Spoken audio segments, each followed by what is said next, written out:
Jak mohu vlastně někoho propojit? V našem portálu to jde udělat 3 jednoduchými způsoby, které si teď ukážeme.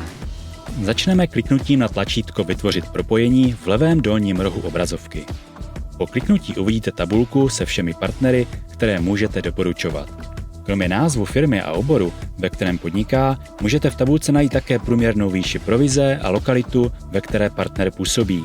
Pokud máte jasno, kterou firmu nebo službu chcete doporučit, můžete využít vyhledávač.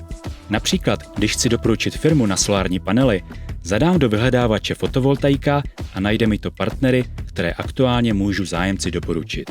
Po výběru oboru vyplníte formulář s potřebnými údaji.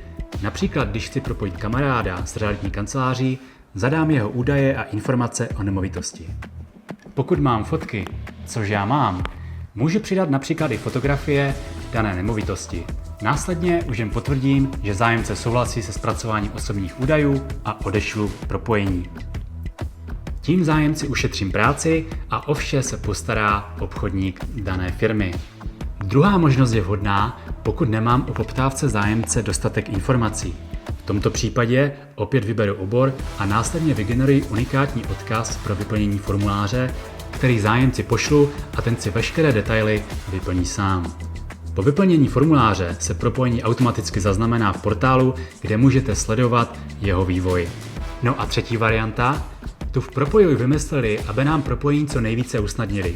Vědí totiž, že ne každému je příjemné, když mu předáváte jeho kontakt, aby mu obchodník volal.